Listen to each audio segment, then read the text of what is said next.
ત્યાર પછી આગળ જોઈશું લખાણ સંબંધિત પ્રશ્નો, પેજ નંબર 404, ચેપ્ટર 13, નીચે 13.4 નીચેના સંયોજનોને તેમની બેઝિક પ્રબળતાના ચડતા ક્રમમાં ગોઠવીએ. બેઝિક પ્રબળતા મુજબ તો પહેલું થશે, પહેલાં છે ને આમનામ લખી દઈ છે, પછી ગોઠવીને લખશું. એમોનિયા C6H5 CH2 NH2 પછી C2H5 ટ્વાઇસ NH, પછી બીજું C2H5NH2 C2H5 twice NH, C2H5 thrice N, C6H5NH2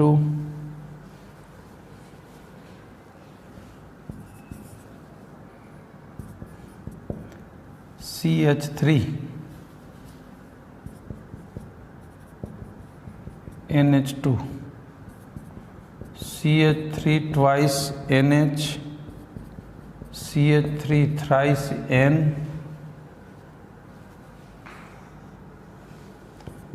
C6H5NH2 C6H5 CH2NH2.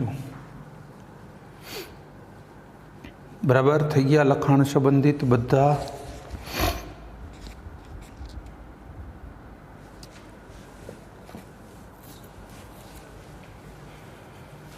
હવે આને ગોઠવીએ. કયો ક્રમ જોઈએ છે? બેઝિક પ્રબળતાના ચડતા ક્રમમાં, એટલે સૌથી ઓછો બેઝિક હોય ને પહેલાં આવે, સૌથી વધુ હશે એ છેલ્લે. સૌથી ઓછા કોણ હોય? Aryl amine. આ એરાઇલ એમાઇન છે જો, C6H5NH2, આ સૌથી ઓછો હોય. પછી એમોનિયાનો વારો, પછી હવે આલ્કાઇલ એમાઇન આવે. આ એરાઇલ નથી હોય, એરાઇલ આલ્કાઇલ એમાઇન છે એટલે આલ્કાઇલમાં જાય, પણ એ પ્યોર આલ્કાઇલ કરતાં ઓછા હોય એટલે C6H5 CH2NH2.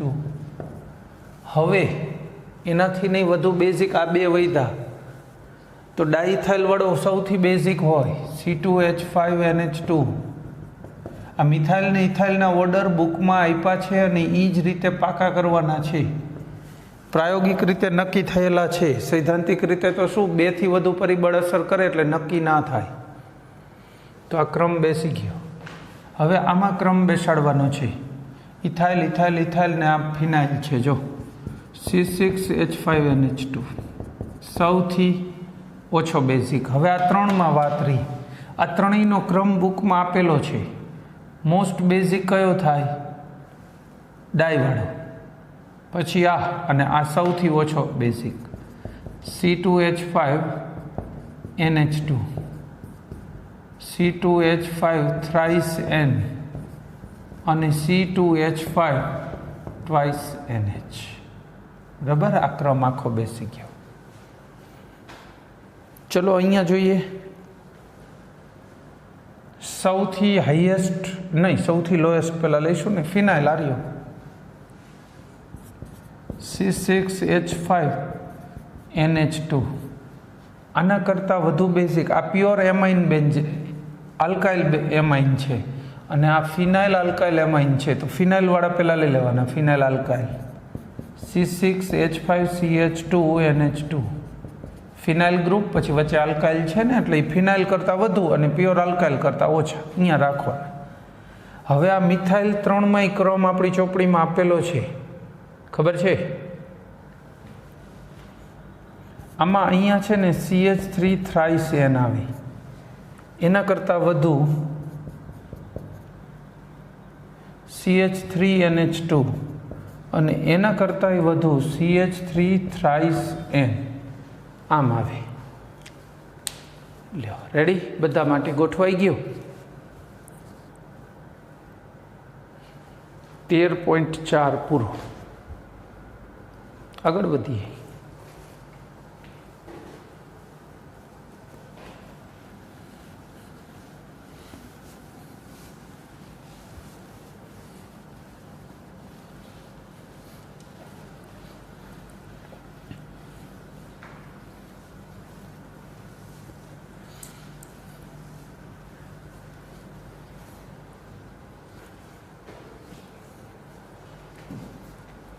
તેર 13.5 નીચે દર્શાવેલી એસિડ બેઝ પ્રક્રિયાઓને પૂર્ણ કરો અને નિપજોના નામ લખો.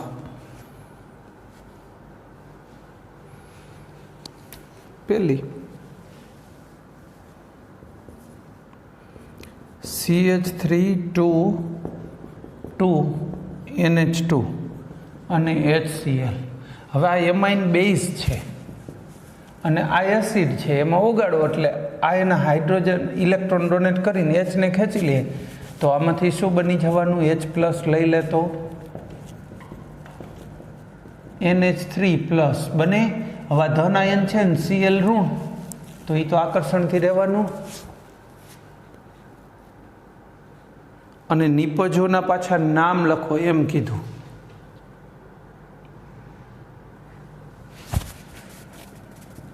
Propyl ammonium chloride.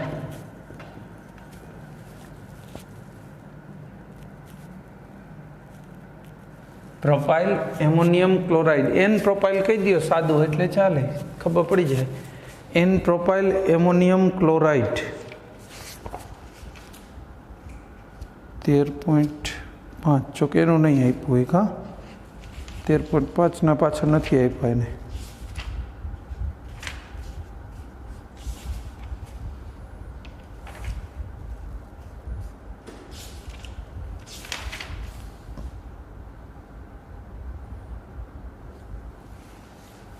નથી. હાલો કંઈ વાંધો નહીં. N propyl ammonium chloride. પછી બીજું C2H5 thrice N HCl. Again આ ઇલેક્ટ્રોન દાન કરીને એચને ખેંચી લે. C2H5 thrice NH ધનભાર Cl ઋણ. Triethyl ammonium chloride.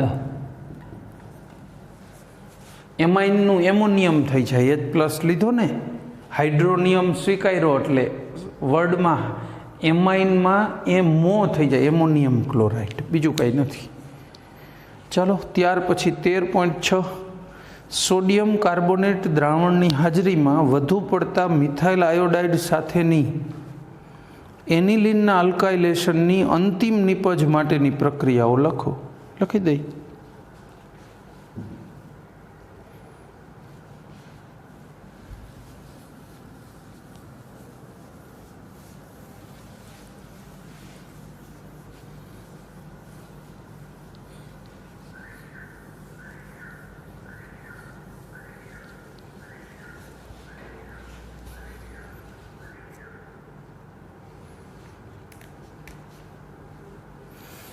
એનિલિનની વધુ પડતો મિથાઇલ આયોડાઇડ. ચલો એનિલિન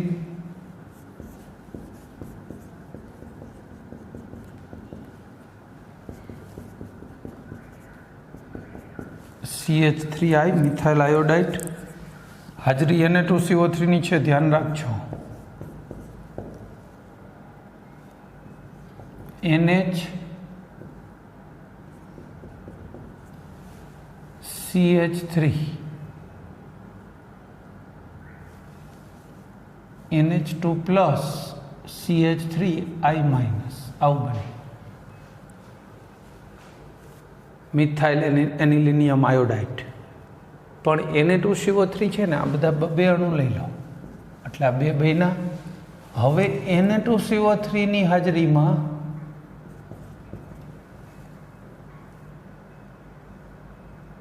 બે અણુ છે એટલે 2H નીકળશે, એમાંથી 2I નીકળશે એટલે -2 NaI માઇનસ CO2 અને માઇનસ H2O, એટલે બંને અણુમાં NHCH3 વધ્યું. જો આમાંથી ગયું કેટલું? 2H, બેમાંથી એક એક, અને 2I. 2I અહીંયા સેટ થઈ ગયા અને 2H અહીંયા, બાકી તો આ હતું જ છે. એટલે N મિથાઇલ એનિલિન બને. એનિલિન આમ બને. પ્રક્રિયા હજી ચાલુ રહેશે, કારણ કે મિથાઇલ આયોડાઇડ વધુ પડતો નાખ્યો જ છે.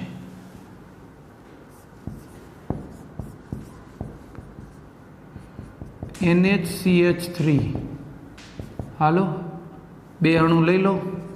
2CH3I, તો 2 અણુ શેના બની જશે? NHCH3CH3, બીજો આવ્યો, અને અહીંયા ધન 12 I માઇનસ. પાછો IH અને I દૂર કરીશું. Na2CO3 minus 2NaI minus CO2 ને માઇનસ H2. હવે NN ડાયમિથાઇલ એનિલિન મળ્યો. NN dimethyl aniline. હજી એની પ્રક્રિયા થશે મિથાઇલ આયોડાઇડ સાથે. 2 અણુ લીધા હતા તો 2 રહેશે. છેક સુધી 2 જ રાખવાના છે.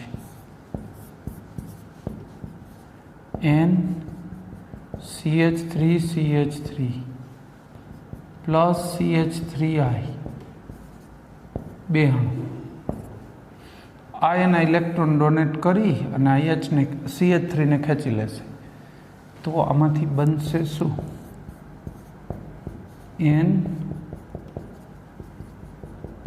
અને 3 CH3 અને પ્લસ ભાર ને I ઉપર માઇનસ ભાર, 2 અણુ. ક્લિયર? બધું સરખી જ છે, પેટર્ન બધામાં છેક સુધી સરખી. CH3 NI રે જોડાઈ જાય ને I ઋણ તરીકે રહે. પણ હવે Na2CO3 હારે જ્યારે પ્રક્રિયા થાય ને, સોડિયમ તો સ્ટ્રોંગ ધાતુ છે પહેલા સમૂહની, એટલે આ બેમાંથી જે વધુ પ્રબળ ઋણ આયન હોય ને, વધુ વિદ્યુત ઋણ, એને પોતાના તરફ ખેંચે. એટલે CO3 નબળો છે એને જવા દીધો અને I ને પડાવવાનું કામ કરે. સોડિયમ છે ને એ I ને પડાવી જાય છે. પ્રોબ્લેમ ટૂંકમાં આ CO3 ને ખેંચી નથી શકતો. માઇનસ 2NaI, I ગયો ને CO3 એની જગ્યા લઈ લેશે. એટલે આપણે આમ લખી શકીએ 2 અણુઓ NCH3 CH3 CH3 twice CO3 minus 2. અહીંયા પ્લસ ભાર છે ને, ટ્વાઇસ લખ્યું એટલે પ્લસ ભાર કેટલો થઈ ગયો? 2 પ્લસ તો 2 માઇનસ. આનું નામ થશે NNN ટ્રાઇમિથાઇલ એનિલિનિયમ કાર્બોનેટ. CO3 છે ને, ડાય કહેવાની જરૂર નહીં હોય. આ બગડાને ડાય નથી કહેવાનો કાંઈ. H2O હોય તો ડાય હાઇડ્રોજન ઓક્સાઇડ, એવું આપણે રૂટીનમાં જરૂર નથી બોલવાની. બરાબર? Na2CO3 હોય તો સોડિયમ કાર્બોનેટ બોલી છે. ડાય સોડિયમ કાર્બોનેટ એમ બોલતા નથી, આપણી સિસ્ટમ નથી ચાલે છે. કાર્બોનેટ કીધું એટલે અહીં ડાય હોય જ, એટલે આ નામ યોગ્ય છે. આ રીતે થશે. 13.6 એની વાત પૂરી કરી. ક્લિયર? આ બરાબર સમજજો ને જોઈજો, કારણ કે મટીરિયલોમાં ને એમાં આવું બધું હોય ને થોડું કોમ્પ્લેક્સ, એટલે કંઈક ને કંઈક મિસ્ટેક્સ આવશે. થોડું ડાયરેક્ટ તમને આવડતું હશે તો સારું પડશે. ત્યાર પછી વાત કરીએ એનિલિનની બેન્ઝોઇલ ક્લોરાઇડ સાથેની પ્રક્રિયા લખો અને મળતી નિપજના નામ લખો. આમાં થોડોક નામનો આગ્રહ વધુ દેખાય છે. કંઈ વાંધો નહીં, આપણે નામ સાથે જ એક્સપ્લેન કરવાનું. નહીં તો આ દેખાય છે ને પાછું છે સુધી.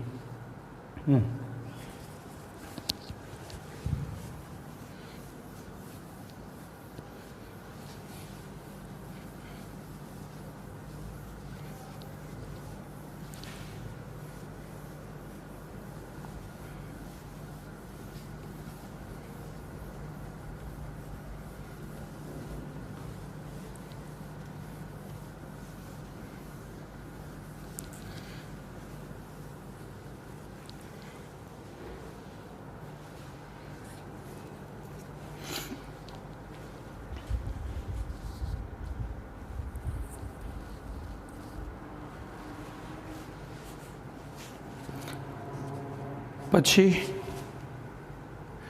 એનિલિનની બેન્ઝોઇલ ક્લોરાઇડ સિમ્પલ. ચલો આ એનિલિન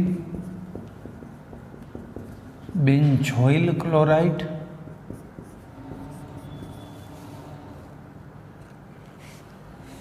સાથેની રાસાયણિક પ્રક્રિયા લખો અને મળતી નિપજોના નામ લખો.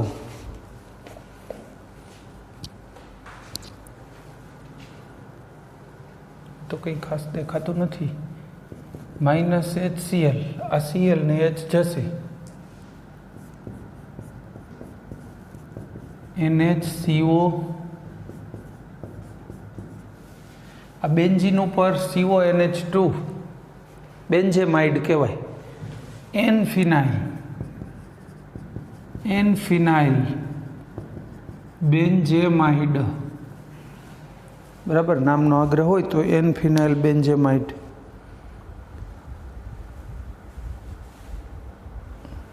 રેડી. પછી 13.8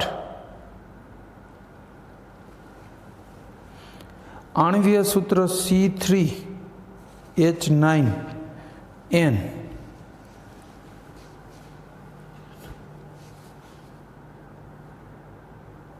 જે સમઘટકો નાઇટ્રસ એસિડ સાથે પ્રક્રિયા કરીને નાઇટ્રોજન વાયુ મુક્ત કરે એના આયુપીએસસી નામ લખો. એટલે બધાયના નથી માંગ્યા, વાંધો નહીં, આપણે જ બધાને લખી દઈએ.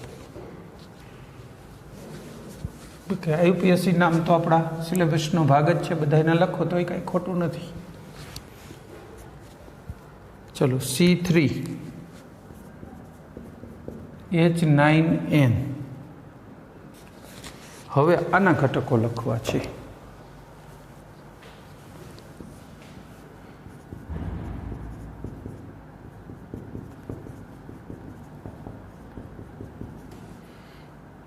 ત્રણ ને 2 5 ને 2 7 ને 2 9 હાઇડ્રોજન, 3 કાર્બન, 1 નાઇટ્રોજન.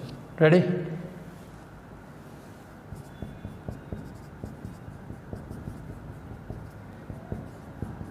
NH2 2 થઈ ગયા. ત્યાર પછી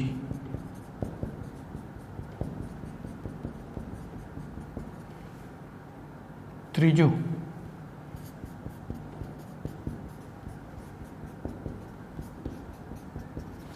ચોથું. Ready.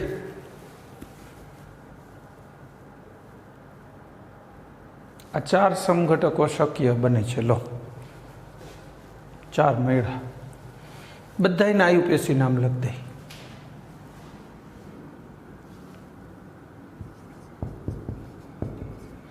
Propane 1 amine, propane 2 amine, N methyl ethanamine અને N ડાયમિથાઇલ મિથેનેમાઇન. આ 4 નામ થઈ ગયા. બસ. હવે આમાં કોણ કોણ N2 વાયુ આપે છે એ જરા જોઈ લે.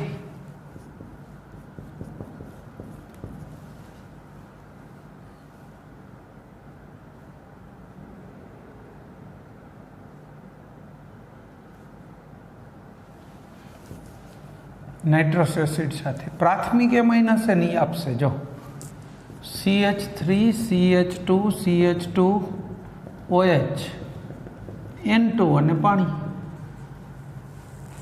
આ 2 હાઇડ્રોજન, 1 ઓક્સિજન આમાં ગયો ને 1 OH જોઈન્ટ થઈ ગયો. અહીંયા પણ HNO2 એમ NH2 કાઢીને OH મૂકી દેવાય. લો ને વત્તા N2 અને પાણી. હવે અહીંયા જો HNO2 નાખો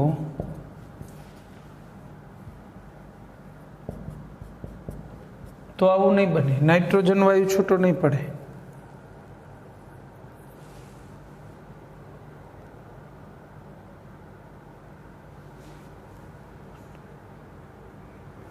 આમાં છે ને આવું બની. જો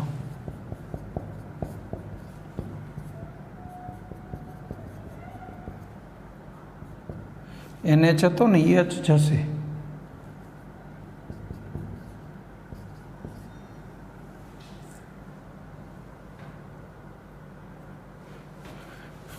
નાઇટ્રોસો સંકીર્ણ કહેવાય.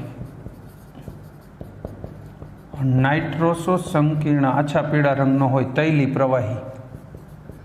તૈલી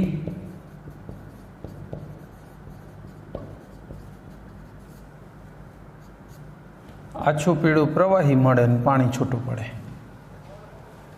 રેડી? અને આમાં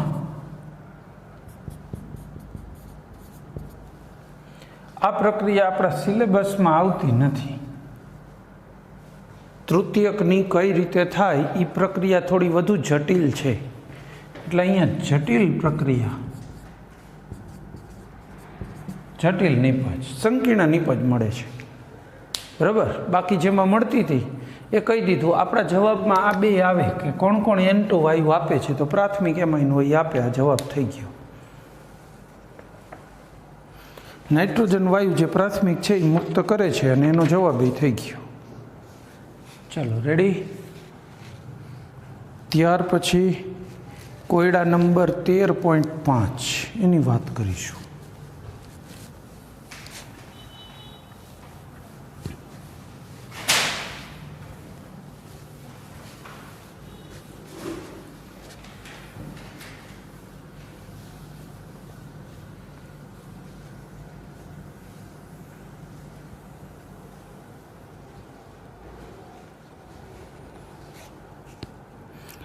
કોયડા નંબર 13.5.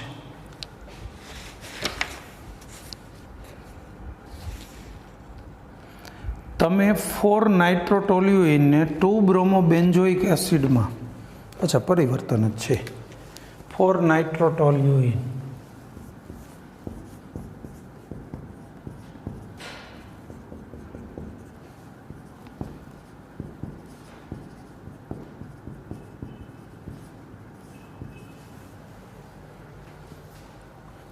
બ્રોમોબેન્ઝોઇક એસિડ, એટલે અહીંયા આપણે બનાવવો છે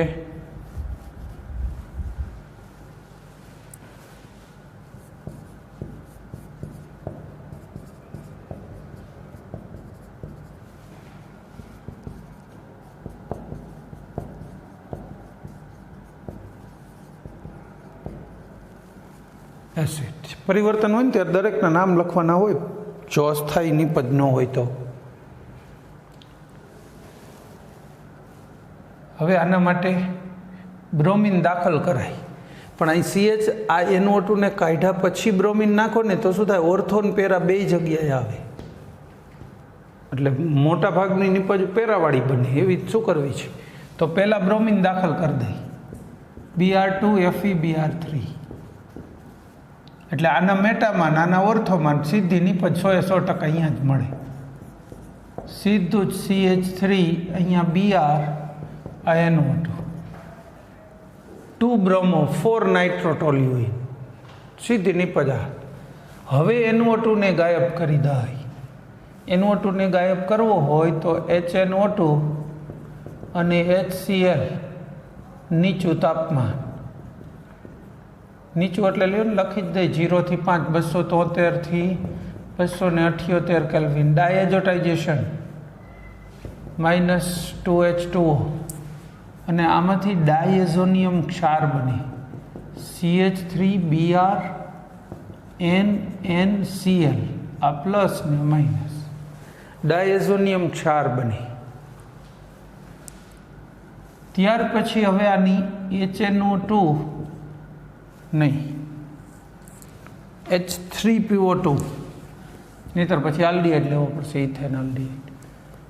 H3PO2 અને પાણી, તો H3PO3 નીકળી જાય, આમાંથી ઓક્સિજન ખેંચી લીધો, 2 હાઇડ્રોજન વધ્યા, 1 Cl ને મળે, N2 નીકળી જાય, 1 હાઇડ્રોજન અહીંયા મળે એટલે ફિનાઇલ રિંગ પૂરી થઈ જાય. એટલે અહીંયા આપણને શું મળી ગયું? CH3 અને Br 2 બ્રોમોટોલ્યુઇન મળી ગયું. એટલે હવે બહુ ઇઝી થઈ ગયું. હવે આનું ખાલી ઓક્સિડેશન કરવાનું છે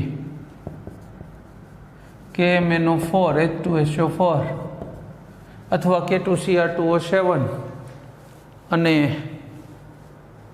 સલ્ફ્યુરિક લઈ લો. કેવો H નાખો ને તો પહેલાં પોટેશિયમ સોલ્ટ બને H2SO4ના બદલે, પછી વળી તમારે એસિડથી ન્યુટ્રલાઇઝ કરવાનું. ચોપડીમાં શું છે, અહીં KMnO4 અને OH- લખ્યું છે, એટલે આ પહેલું સ્ટેપ થાય ને પછી તરત જ છે ને એને H+ ન્યુટ્રલાઇઝ કરવું પડે જો આમ લખવું હોય તો ચોપડી મુજબ. સારું, તો આ સાથે આ પ્રક્રિયા પૂરી, કોયડો પૂરો. છેલ્લી વાત, ત્યાર પછી આવશે લખાણ સંબંધિત પ્રશ્નો. પરિવર્તિત કરો, કરી નાખીએ.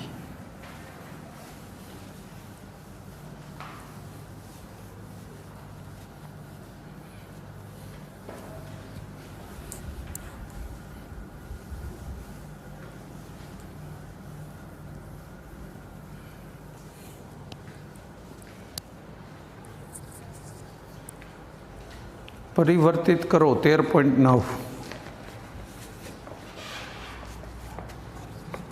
પહેલું, 3-મિથાઇલ એનિલિનને 3-નાઇટ્રોટોલ્યુઇનમાં કરી નાખીએ.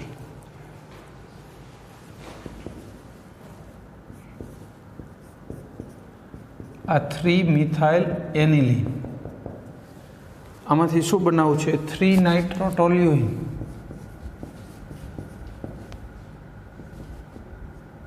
NO2 અને CH3. સારી વાત છે. હાલો, હવે આ ડાયરેક્ટ ન થાય. જો ઓક્સિડેશન કરો તો આનું થાય, પણ અહીંયા થઈ જાય. તમે આનું ડાયરેક્ટ ઓક્સિડેશન કરો તો NH3માંથી NO2 તો બને, પણ CH3માંથી COOH બની જાય. પછી પાછું CH3 કરવું હેરાનગતિવાળું છે. તો એના માટે અહીંયા સારો રસ્તો છે, HNO2 અને HCl લો. 273 થી 78 કેલ્વિન તાપમાન, ડાયએઝોટાઇઝેશન પ્રક્રિયા, NNCl, અને અહીંયા શું મળશે? CH3. રેડી?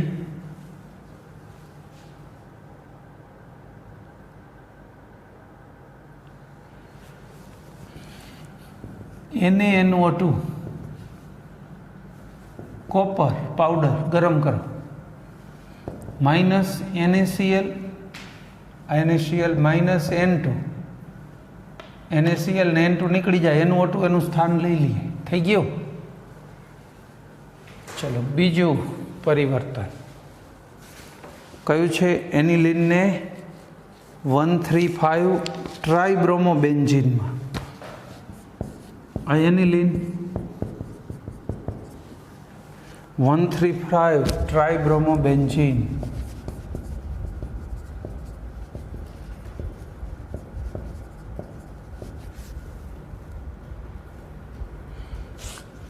ઓલરાઈટ.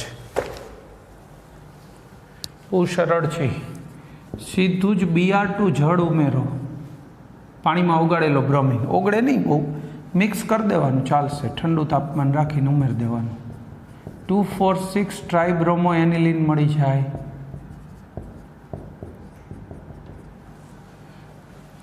પછી ડાયએઝોટાઇઝેશન કરી નાખાય ને.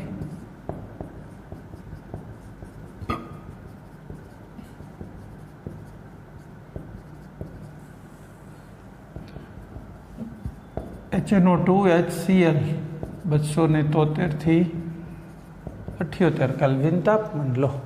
ડાયએઝોટાઇઝેશન થઈ ગયું, ડાયઝોનિયમ ક્લોરાઇડ બન્યો. હવે આની H3PO2 અને પાણી સાથે પ્રક્રિયા કરો, માઇનસ H3PO3 માઇનસ HCl અને N2 બધું નીકળી ગયું, અહીંયા ખાલી H આવી ગયું, તો ટ્રાઇબ્રોમોબેન્ઝીન બની ગયું. બરાબર. આ સાથે ચેપ્ટરની અંદર જેટલા પણ લખાણ સંબંધિત હતા, ઉદાહરણો હતા, બધું પૂરું. હવે સ્વાધ્યાય ચાલુ કરવાનું છે, નેક્સ્ટ લેક્ચરમાં કરીશું. બરાબર. અત્યારે આપણે કામકાજ પૂરું કરીશું. થઈ ગયો કટ? ઉભરે જ